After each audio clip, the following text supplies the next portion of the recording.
मेरे प्यारे भक्तों, पहली बार हमारे पॉजिटिव स्पार्क्स यूट्यूब चैनल पर आए हैं तो चैनल को सब्सक्राइब करना ना भूले। तो चलिए वीडियो को स्टार्ट करते हैं। पुराणों के अनुसार कलयुग का अंत अचानक नहीं होगा, बल्कि यह धीरे धीरे उस अवस्था तक पहुंचेगा जहां अधर्म अपनी चरम सीमा पर होगा। उस समय सत्य दुर्लभ हो जाएगा, झूठ ही नीति बन जाएगा और न्याय केवल शक्तिशालियों के हाथ में रहेगा। मनुष्य बाहरी रूप से सभ्य होगा, लेकिन भीतर से क्रूर, स्वार्थी और संवेदनहीन। रिश्ते लाभ हानि से तय होंगे, माता पिता बोझ समझे जाएंगे, गुरु का सम्मान समाप्त हो जाएगा और धन ही मनुष्य का मूल्य तय करेगा। धर्म केवल दिखावे और व्यापार तक सीमित रह जाएगा। मंदिर होंगे पर श्रद्धा नहीं, ग्रंथ होंगे पर आचरण नहीं। प्रकृति भी इसका उत्तर देगी। ऋतुएं असंतुलित होंगी, वर्षा अनियमित होगी, अकाल और महामारी बढ़ेंगी। मनुष्य अपने ही बनाए साधनों से पीड़ित होगा। तकनीक सुविधा नहीं, विनाश का कारण बनेगी। सबसे बड़ा संकेत यह होगा कि मनुष्य अपने दुख का कारण दूसरों को मानेगा, स्वयं को नहीं। जब करुणा, धैर्य और विवेक लगभग लुप्त हो जाएंगे, तभी शास्त्र कहते हैं कि कलयुग अपने अंतिम चरण में प्रवेश करेगा, जहां सुधार की संभावना अत्यंत क्षीण रह जाएगी। जब पृथ्वी पर धर्म की लौ लगभग बुझ जाएगी, तब विष्णु पुराण और भागवत पुराण के अनुसार भगवान विष्णु कल की अवतार में प्रकट होंगे। यह अवतार किसी राजमहल में नहीं, बल्कि शंभल ग्राम में एक साधारण ब्राह्मण परिवार में होगा। यह संकेत है कि परिवर्तन सादगी से जन्म लेता है। कल की अवतार का उद्देश्य उपदेश देना नहीं, बल्कि अधर्म का प्रत्यक्ष विनाश करना होगा, क्योंकि उस समय मनुष्य समझाने की स्थिति में नहीं रहेगा। शास्त्रों में वर्णन है कि वे तीव्रगामी अश्व पर सवार होंगे और उनका अस्त्र केवल बाहरी शत्रुओं के लिए नहीं, बल्कि अहंकार, अन्याय और अत्याचार के प्रतीक रूपी शासकों के लिए होगा। उनके आगमन से भय नहीं, बल्कि संतुलन स्थापित होगा। जो निर्दोष होंगे वे सुरक्षित रहेंगे, और जो शक्ति के नशे में धर्म को रौंद रहे होंगे, उनका अंत निश्चित होगा। ये युद्ध किसी एक देश या जाति के विरुद्ध नहीं, बल्कि अधर्म की मानसिकता के विरुद्ध होगा। कल की अवतार के साथ ही कलयुग की गिनती समाप्त होने लगेगी और एक नए युग, सत्य युग की भूमिका तैयार होगी। कलयुग के अंतिम चरण में केवल मनुष्य ही नहीं, प्रकृति भी असंतुलन की चरम अवस्था में पहुंच जाएगी। पुराणों में संकेत मिलता है कि जब मानव अपने स्वार्थ में पृथ्वी का शोषण सीमा से बाहर कर देगा, तब पंचतत्व पृथ्वी, जल, अग्नि, वायु और आकाश स्वयं अपना संतुलन पुनः स्थापित करेंगे। नदियां मार्ग बदलेंगी, समुद्र अपनी सीमाएं लांघेंगे, पर्वतों में कंपन होगा और आकाश में अशुभ संकेत दिखाई देंगे। यह सब किसी दंड के रूप में नहीं, बल्कि उस बोझ से मुक्ति के रूप में होगा जिसे पृथ्वी सहन नहीं कर पाएगी। वर्षा कभी अत्यधिक होगी, कभी वर्षों तक नहीं होगी, जिससे अन्न का संकट उत्पन्न होगा। वायु विषैली हो जाएगी और जल पीने योग्य नहीं रहेगा। सबसे गहरी बात यह होगी कि मनुष्य इन आपदाओं को प्राकृतिक दुर्घटना कहकर टाल देगा, पर शास्त्र कहते हैं कि यह प्रकृति का मौन निर्णय होगा। यह वह समय होगा जब पृथ्वी उन लोगों को बचाएगी जिन्होंने उसका सम्मान किया, और उनसे दूरी बना लेगी जिन्होंने उसे केवल भोग की वस्तु समझा। प्रकृति का यह न्याय कलयुग की स्पष्ट घोषणा होगी। कलयुग का अंत केवल युद्ध या देवी हस्तक्षेप से नहीं होगा, बल्कि मानव सभ्यता स्वयं अपने ही बोझ से टूट जाएगी। शास्त्रों में संकेत है कि जब नियम बहुत होंगे पर नैतिकता नहीं, कानून होंगे पर न्याय नहीं, तब समाज भीतर से खोखला हो जाएगा। नगर विशाल होंगे पर मनुष्य अकेला होगा, ज्ञान अत्यधिक होगा पर विवेक नहीं। मनुष्य अपने अधिकारों की बात करेगा, कर्तव्यों को भूल जाएगा। परिवार टूटेंगे, समाज समूहों में बंट जाएगा और विश्वास नाम की चीज दुर्लभ हो जाएगी। सत्ता के लिए संघर्ष इतना बढ़ेगा कि शासन का उद्देश्य सेवा नहीं, नियंत्रण बन जाएगा। शिक्षा जीविका तक सीमित हो जाएगी, आत्मबोध समाप्त हो जाएगा। यही वह अवस्था होगी जब मनुष्य समझेगा कि उसने बहुत कुछ पाया पर शांति खो दी। सभ्यता का यह पतन किसी एक दिन नहीं होगा, बल्कि धीरे धीरे भीतर से होगा, बिना शोर के, बिना चेतावनी के। और जब सभ्यता स्वयं को संभालने में असमर्थ हो जाएगी, तभी दैवी हस्तक्षेप की आवश्यकता पड़ेगी। कलयुग के पूर्ण अंत के बाद सत्ययुग किसी उत्सव की तरह नहीं आएगा, बल्कि एक शांत सुबह की तरह प्रकट होगा। शास्त्रों में कहा गया है कि अधर्म के विनाश के बाद जो मनुष्य बचे रहेंगे, वे संख्या में कम होंगे पर चेतना में शुद्ध। सत्ययुग में धर्म कानून से नहीं, स्वभाव से चलेगा। मनुष्य झूठ बोलेगा नहीं, क्योंकि उसे आवश्यकता नहीं होगी। धन साधन होगा, लक्ष्य नहीं। शासन दंड से नहीं, आदर्श से चलेगा। पृथ्वी फिर से उपजाऊ होगी, नदियां स्वच्छ होंगी और ऋतुएं संतुलित। सबसे बड़ा परिवर्तन यह होगा कि मनुष्य बाहरी विजय नहीं, आत्म विजय को महान मानेगा। गुरु और ज्ञान फिर से सम्मान पाएंगे और जीवन का उद्देश्य भोग नहीं, बोध होगा। सत्ययुग की यही विशेषता होगी, कम आवश्यकताएं, अधिक संतोष। यह युग दिखावे से मुक्त और सादगी से पूर्ण होगा।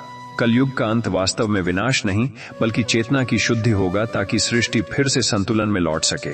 शास्त्र कहते हैं कि समय रेखा नहीं, चक्र है। कलयुग का अंत किसी अंतिम बिंदु की तरह नहीं, बल्कि एक पूर्ण वृत्त के बंद होने जैसा होगा।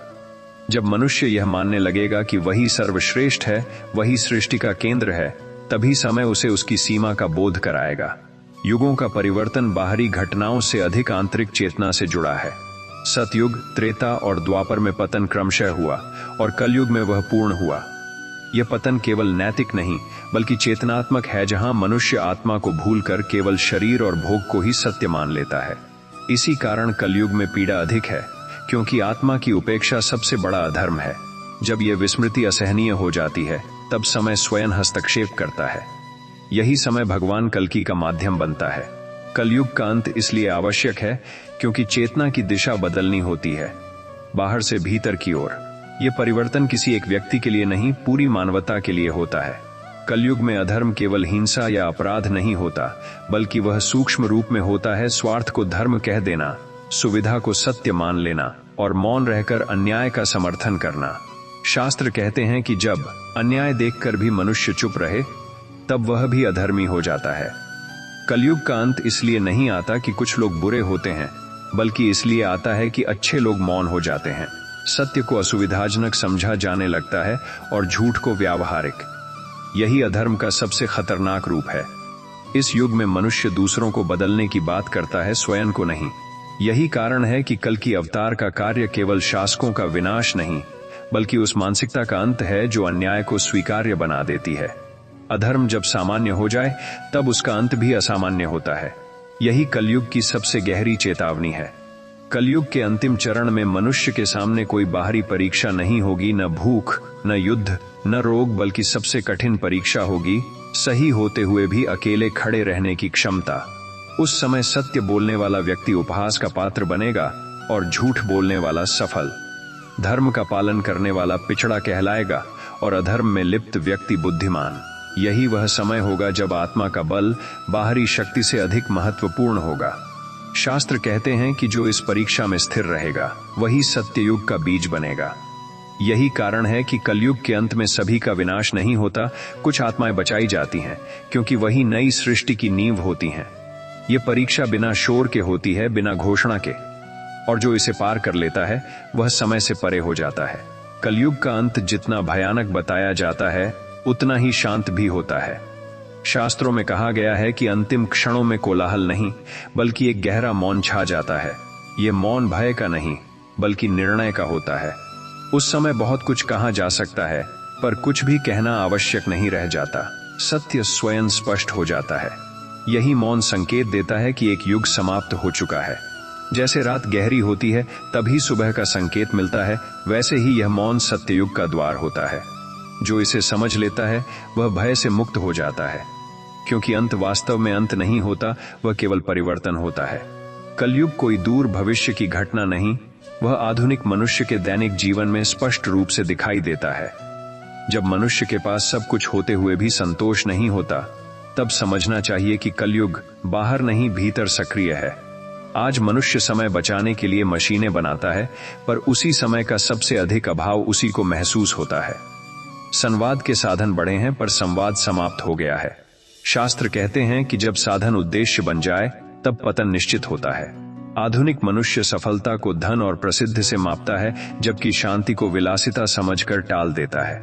यही मानसिकता कलयुग की असली पहचान है। यहाँ युद्ध केवल देशों के बीच नहीं, मनुष्य के भीतर भी चल रहा है। लोभ और विवेक के बीच, अहंकार और करुणा के बीच। कलयुग का अंत तभी समझा जा सकता है जब मनुष्य यह स्वीकार करे कि समस्या बाहर नहीं, भीतर है। जब यह स्वीकारोक्ति सामूहिक रूप ले लेती है, तभी युग परिवर्तन की प्रक्रिया आरंभ होती है। पुराणों में कल्कि अवतार का वर्णन बाहरी रूप में है, पर उसका गूढ़ अर्थ आंतरिक है। कल की वह चेतना है जो अन्याय के विरुद्ध उठ खड़ी होती है, चाहे सामने पूरी दुनिया क्यों न हो। जब कोई व्यक्ति अपने स्वार्थ, भय और सुविधा को त्याग कर सत्य के पक्ष में खड़ा होता है, तब उसके भीतर कल की जागता है। यही कारण है कि शास्त्र कहते हैं, अवतार समय की मांग होते हैं और समय मनुष्य के माध्यम से कार्य करता है। कलयुग का अंत केवल एक दैवी घटना नहीं, बल्कि आत्मिक जागरण का परिणाम है। जब अधिक से अधिक लोग अपने भीतर के अधर्म को पहचान कर उसका विनाश करते हैं, तब बाहरी अधर्म स्वयं कमजोर पड़ जाता है। यही सत्ययुग की वास्तविक तैयारी है। कल्कि का अश्व बाहरी नहीं, संकल्प का प्रतीक है और उसका शस्त्र विवेक है। जो व्यक्ति इस विवेक को धारण कर लेता है, वह युग परिवर्तन में सहभागी बन जाता है। शास्त्रों के अनुसार युगों का परिवर्तन पहले व्यक्ति के भीतर होता है, समाज में बाद में। जब कोई व्यक्ति झूठ बोलने से इंकार करता है, तब उसके भीतर कलयुग समाप्त होने लगता है। जब वह लाभ होते हुए भी अन्याय का साथ नहीं देता, तब उसके जीवन में सत्य युग का आरंभ हो जाता है। कलयुग का अंत किसी विशेष तिथि पर नहीं, बल्कि हर दिन के चुनावों में छिपा है।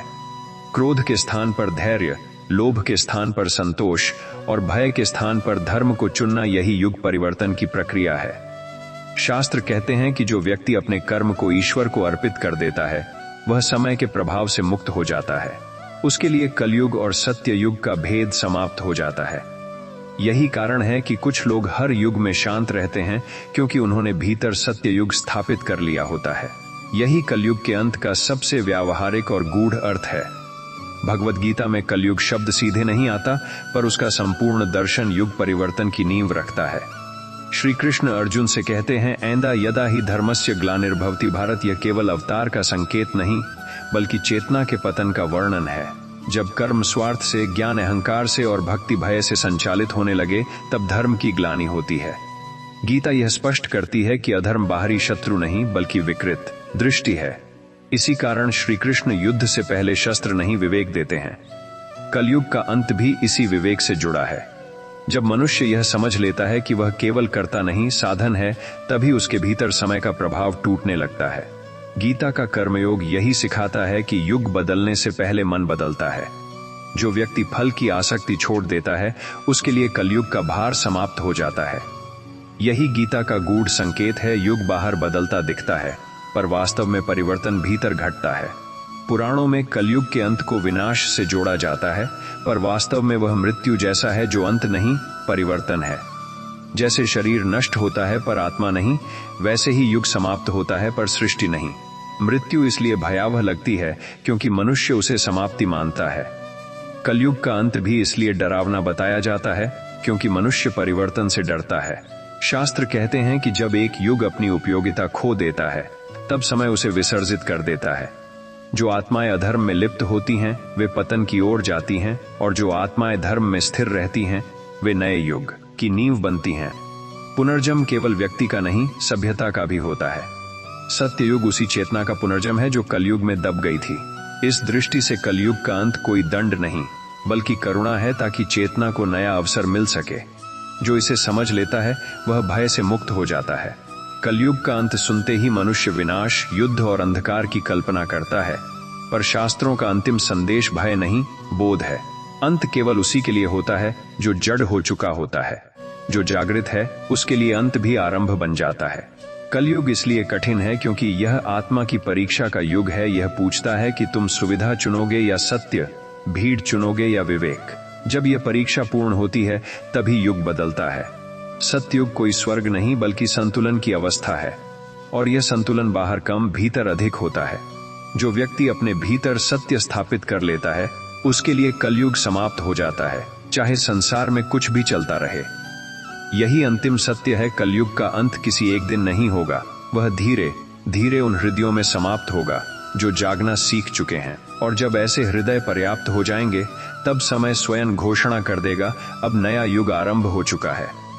पुराणों में एक अत्यंत गूढ़ संकेत मिलता है कि कलयुग के अंतिम क्षणों में ईश्वर उपदेश नहीं देते, वे मौन हो जाते हैं। यह मौन त्याग का नहीं, बल्कि निर्णय का होता है। जब मनुष्य बार बार चेतावनी के बाद भी नहीं सुनता, तब शब्द निष्फल हो जाते हैं। कलयुग में ग्रंथ अत्यधिक होंगे, प्रवचन हर जगह होंगे, पर सुनने की क्षमता समाप्त हो जाएगी। यही वह समय होगा जब ईश्वर भी मौन स्वीकार कर लेते हैं, क्योंकि सत्य को समझने के लिए शोर नहीं, शांति चाहिए। ये मौन भयावह नहीं, अत्यंत पवित्र होगा।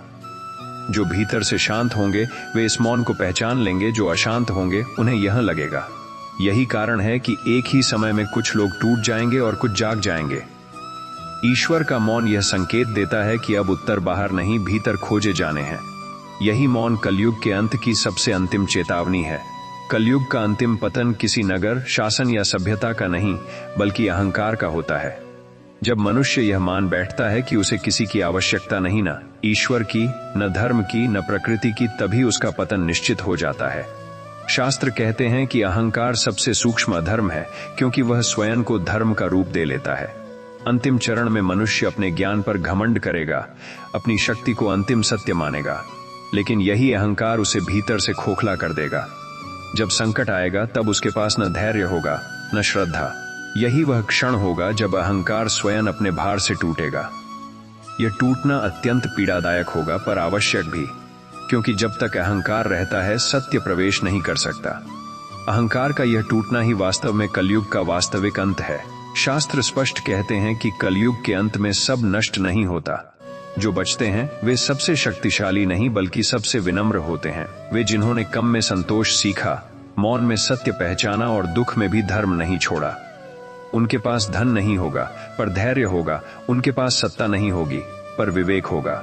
यही लोग सत्ययुग के बीज होंगे। ये लोग इतिहास में दर्ज नहीं होंगे पर सृष्टि में स्थायी होंगे, क्योंकि युग परिवर्तन संख्या से नहीं, गुण से होता है। यही कारण है कि शास्त्र कहते हैं ईश्वर भीड़ नहीं बचाते, चेतना बचाते हैं। जो चेतना को बचा लेता है वही नया युग रचता है। कुछ लोग ऐसे होंगे जिनके लिए कलयुग आया ही नहीं। वे हर युग में समान रहते हैं, न अत्यधिक हर्ष न अत्यधिक शोक। गीता इन्हें स्थित प्रज्ञ कहती है। ये लोग समय के प्रवाह में रहते हुए भी समय से बंधते नहीं। इनके लिए कलयुग का अंत कोई घटना नहीं, बल्कि एक स्वाभाविक परिवर्तन है। जैसे दिन के बाद रात आती है और रात के बाद दिन। ये लोग न अंत से डरते हैं, न आरंभ का उत्सव मनाते हैं, क्योंकि उन्होंने भीतर स्थिरता प्राप्त कर ली होती है। यही लोग युगों के साक्षी होते हैं। यही लोग बताते हैं कि मुक्ति किसी भविष्य में नहीं, अभी संभव है। इस पूरी कथा का अंतिम और सबसे गहरा सत्य यही है कि कलयुग का अंत आकाश में नहीं लिखा जाएगा, वह मनुष्य के हृदय में घटेगा। जब मनुष्य दूसरों को दोष देना छोड़ देगा, जब वह अपने कर्म की जिम्मेदारी स्वीकार कर लेगा, तभी कलयुग समाप्त होगा। बाहर चाहे जो चले, भीतर यदि सत्य है तो सत्ययुग प्रारंभ हो चुका है। यही कारण है कि कुछ लोग कठिन समय में भी शांत रहते हैं, क्योंकि उनके भीतर कलयुग समाप्त हो चुका होता है। यही अंतिम बोध है, यही शास्त्रों का मौन संदेश है। अंत भय के लिए नहीं होता, अंत जागरण के लिए होता है।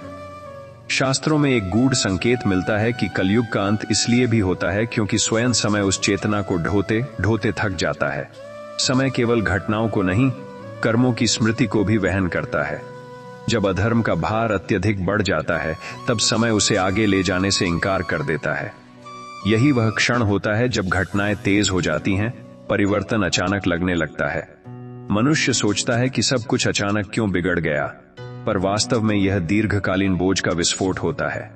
समय का थकना किसी क्रोध का परिणाम नहीं, बल्कि संतुलन की आवश्यकता है। जैसे शरीर थकने पर विश्राम मांगता है, वैसे ही समय भी युग परिवर्तन के द्वारा स्वयं को शुद्ध करता है।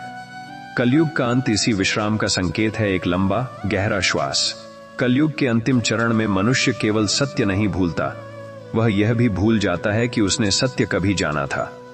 इसे शास्त्र स्मृति भ्रंश का युग कहते हैं। यही कारण है कि लोग पीड़ा में भी प्रश्न नहीं करते, केवल शिकायत करते हैं। लेकिन जब स्मृति पूरी तरह लुप्त हो जाती है, तभी चेतना को पुनर्जन्म का अवसर मिलता है। जैसे बीज अंधकार में ही फूटता है, वैसे ही सतयुग की चेतना भी गहरे अज्ञान में जन्म लेती है। यह विस्मृति अंत नहीं, तैयारी है। जब पुरानी स्मृतियां मिट जाती हैं, तभी नई दृष्टि संभव होती है। यही कारण है कि कलयुग का अंत पूर्ण जैसा प्रतीत होता है, पर उसी में सृष्टि की नई संभावना छिपी होती है। सत्ययुग में धर्म ग्रंथों में नहीं, व्यवहार में दिखाई देगा। कलयुग में धर्म नियम बन गया था, सत्ययुग में वह स्वभाव बनेगा। मनुष्य सही इसलिए नहीं करेगा क्योंकि उसे दंड का भय होगा, बल्कि इसलिए क्योंकि गलत करना असहज लगेगा। यही धर्म का शुद्धतम रूप है। पूजा कम होगी पर पवित्रता अधिक, शब्द कम होंगे पर अर्थ गहरे, यह परिवर्तन किसी घोषणा से नहीं होगा, बल्कि धीरे धीरे मनुष्य की प्राथमिकताओं के बदलने से होगा। धर्म तब किसी संस्था का विषय नहीं रहेगा, वह जीवन की सहज धारा बन जाएगा। कलयुग की पीड़ा व्यर्थ नहीं होती। हर पीड़ा चेतना को तोड़ने नहीं, परिपक्व करने आती है। अंतिम चरण में पीड़ा इसलिए तीव्र हो जाती है क्योंकि वही अंतिम शुद्धिकरण है। जैसे सोने को अग्नि से गुजरना पड़ता है, वैसे ही चेतना को भी। जो इस पीड़ा को समझ लेता है, टूटता नहीं, निखरता है। यही कारण है कि कलयुग का अंत कुछ के लिए विनाश और कुछ के लिए मुक्ति बन जाता है। पीड़ा का यही अंतिम अर्थ है बोध। शास्त्रों का सबसे मौन सत्य यह है कि ईश्वर किसी युग के अंत की प्रतीक्षा नहीं करते, वे हर क्षण उपस्थित हैं। कलयुग का अंत तब होता है जब मनुष्य अंततः उन्हें देखने योग्य हो जाता है। जब दृष्टि शुद्ध हो जाती है, तब युग स्वयं बदल जाता है। इसलिए कहा गया है, सत्ययुग भविष्य नहीं, योग्यता है। जो योग्य हो गया, उसके लिए वही क्षण सत्ययुग है। कलयुग का अंतिम चरण वह होता है जब मनुष्य प्रश्न करना भी छोड़ देता है। पहले वह दुख में पूछता था, मेरे साथ ही क्यों?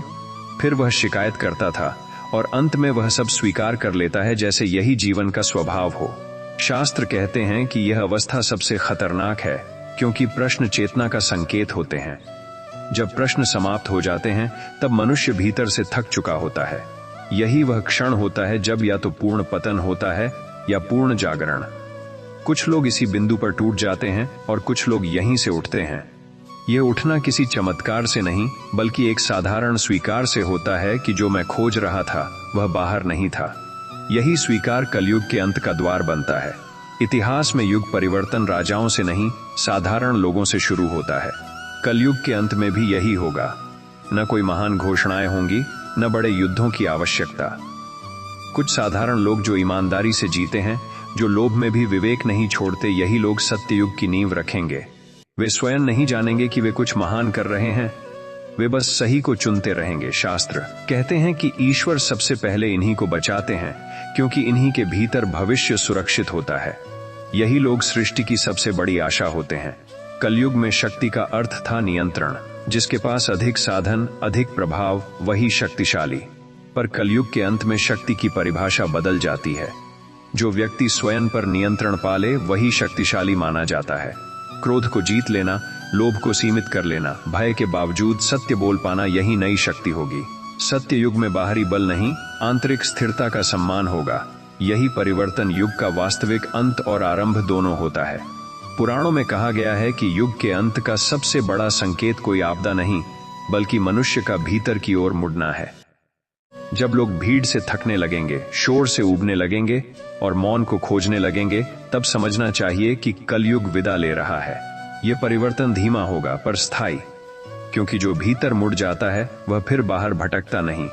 यही समय का अंतिम और सबसे करुण संकेत है। इस पूरी यात्रा का अंतिम सत्य यही है कि युग बाहर नहीं बदलते, दृष्टि बदलती है। जब दृष्टि शुद्ध होती है, तब वही संसार पवित्र दिखने लगता है। कलयुग का अंत कोई भविष्य की तिथि नहीं, बल्कि वर्तमान का बोध है। जिसने यह बोध पा लिया, उसके लिए समय का भय समाप्त हो जाता है। वही मनुष्य युगों के पार चला जाता है। यही शास्त्रों का अंतिम मौन संदेश है। कलयुग का सबसे अंतिम और निर्णायक क्षण वह होता है जब मनुष्य, जो स्वयं को सर्वशक्तिमान समझने लगा था, पहली बार अपनी वास्तविक लघुता को अनुभव करता है। अब तक वह प्रकृति को जीतने, समय को बांधने और मृत्यु को टालने का भ्रम पालता रहा, पर अंत में उसे यह स्पष्ट दिखाई देने लगता है कि वह न सृष्टि का स्वामी है, न नियंत्रक, वह केवल सहभागी है। शास्त्र कहते हैं कि यह बोध अत्यंत पीड़ादायक होता है, क्योंकि यह अहंकार की जड़ों को तोड़ देता है। मनुष्य समझता है कि जितना उसने संग्रह किया, उतना ही वह खाली होता गया। जितना उसने दूसरों पर अधिकार चाहा, उतना ही वह स्वयं का स्वामी नहीं रहा। यही बोध कलयुग का वास्तविक अंत है, क्योंकि अधर्म की जड़ अहंकार ही है। जब अहंकार गिरता है, तब अधर्म स्वतः ढह जाता है। इसी क्षण मनुष्य पहली बार विनम्रता को कमजोरी नहीं, मुक्ति के द्वार के रूप में देखता है। वह झुकता है और उसी झुकाव में नया युग जन्म लेता है। यही वह मौन क्षण है जहां विनाश नहीं, पुनर्जन्म घटित होता है, जहां कलयुग समाप्त होकर सत्ययुग का बीज हृदय में अंकुरित हो जाता है। कलयुग के अंत की सबसे सूक्ष्म पहचान यह होती है कि मनुष्य धीरे धीरे अपने ही बनाए बोझ को उतारने लगता है। अब उसे यह समझ आने लगता है कि जिन इच्छाओं को वह जीवन का उद्देश्य मान बैठा था, वे वास्तव में उसकी बेचैनी का कारण थीं। संग्रह, तुलना और प्रतिस्पर्धाएं तीनों कलयुग के मौन स्तंभ हैं, और जब ये ढहने लगते हैं तभी युग परिवर्तन की प्रक्रिया आरंभ होती है। मनुष्य को पहली बार यह अनुभव होता है कि कम में जीना कोई त्याग नहीं बल्कि स्वतंत्रता है। वह समझता है कि हर जीत आवश्यक नहीं, हर उत्तर जरूरी नहीं और हर संघर्ष सार्थक नहीं होता। ये बोध धीरे धीरे आता है, बिना शोर के, बिना घोषणा के। शास्त्र कहते हैं कि यही वह क्षण होता है जब चेतना हल्की हो जाती है और समय का भार कम महसूस होने लगता है। मनुष्य अब भविष्य को जीतने की कोशिश नहीं करता, वह वर्तमान को समझने लगता है। यही समझ कलयुग का अंत है, क्योंकि कलयुग का मूल तत्व है तृप्ति। जब अतृप्ति विदा लेती है तब सत्ययुग किसी दूर भविष्य से नहीं बल्कि इसी क्षण से आरंभ हो जाता है। कलयुग के अंतिम क्षणों में विश्वास का स्वरूप पूरी तरह बदल जाता है। अब तक मनुष्य ईश्वर को भय से याद करता था, दंड से बचने के लिए, संकट से निकलने के लिए या इच्छा पूरी करवाने के लिए। पर जैसे जैसे युग समाप्ति की ओर बढ़ता है, यह भय आधारित विश्वास टूटने लगता है। मनुष्य पहली बार यह समझता है कि ईश्वर कोई सौदे का विषय नहीं बल्कि अस्तित्व की मौन उपस्थिति है। शास्त्र कहते हैं कि भय से उपजा धर्म टिकता नहीं, वह केवल नियंत्रित करता है। जब यह नियंत्रण ढहता है तब विश्वास शुद्ध होता है। इस अवस्था में मनुष्य प्रार्थना कम करता है पर समर्पण अधिक। वह ईश्वर से कुछ मांगता नहीं बल्कि जो है उसे स्वीकार करता है। यही स्वीकार कलयुग का अंत है, क्योंकि कलयुग की आत्मा है संतोष। जब असंतोष समाप्त होता है तब भय भी विदा लेता है, और जहां भय नहीं होता वहां हिंसा, लालच और छल स्वतः कमजोर पड़ जाते हैं। यही वह क्षण होता है जब मनुष्य ईश्वर के निकट नहीं जाता बल्कि ईश्वर को अपने भीतर अनुभव करने लगता है। इस अनुभव में न शब्द होते हैं न तर्क, केवल शांति होती है, और यही शांति नए युग की पहली सांस होती है। कलयुग के अंत में मनुष्य के जीवन में सबसे बड़ा परिवर्तन यह होता है कि वह कर्म से भागना छोड़ देता है और कर्म से लड़ना भी छोड़ देता है। अब तक वह या तो अपने कर्मों को दूसरों पर थोपता रहा या फिर भाग्य को दोष देकर स्वयं को हल्का करता रहा। लेकिन अंतिम चरण में उसे यह स्पष्ट बोध होता है कि कर्म कोई दंड नहीं बल्कि सीख है। शास्त्र कहते हैं कि जब मनुष्य कर्म को समझ लेता है तब कर्म का भार स्वयं उतरने लगता है। अब वह हर घटना को अन्याय नहीं कहता बल्कि संकेत की तरह देखता है। सुख में वह अहंकार नहीं पालता और दुख में वह स्वयं को टूटा हुआ नहीं मानता। यही संतुलन कलयुग के अंत का सूक्ष्म प्रमाण है, क्योंकि कलयुग की पहचान थी अत्यधिक प्रतिक्रिया, क्रोध, भय, लालच और निराशा में जीना। जब प्रतिक्रिया की जगह उत्तरदायित्व आ जाता है तब युग की दिशा बदल जाती है।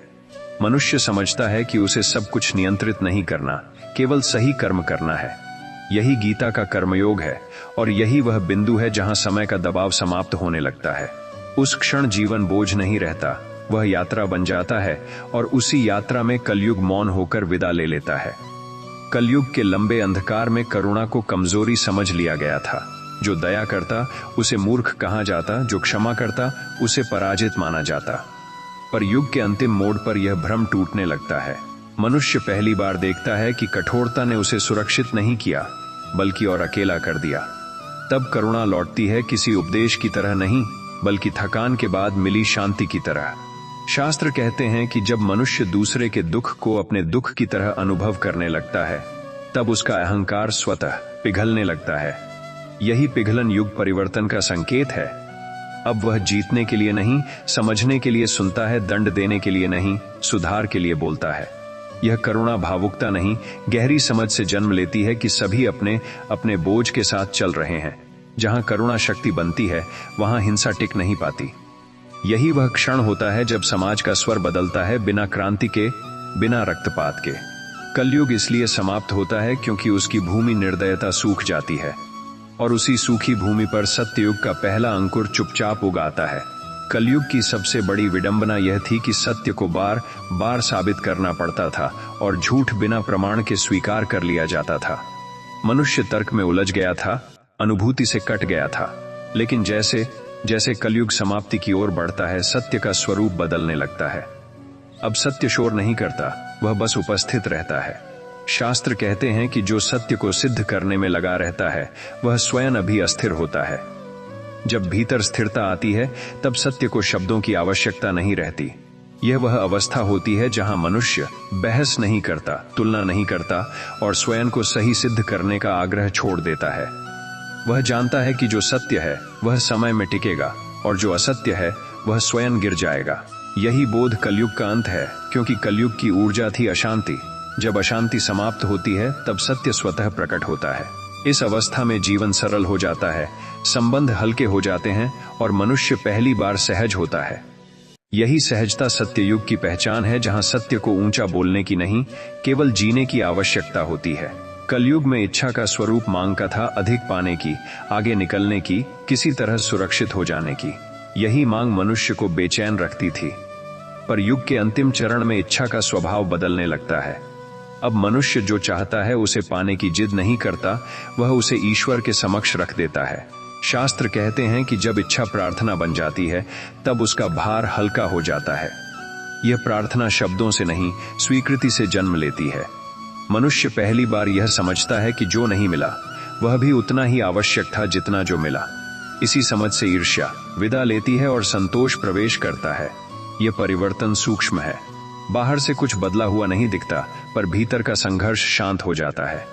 कलयुग की जड़ थी अधूरी इच्छा, और जब इच्छा पूर्णता में बदल जाती है तब युग स्वयं ढह जाता है। इस अवस्था में मनुष्य भविष्य से भयभीत नहीं रहता, क्योंकि वह वर्तमान में टिकना सीख जाता है। यही टिकाव, यही स्थिरता सतयुग का पहला स्पर्श है, जहां चाहना समाप्त नहीं होती पर शांति के साथ बहने लगती है।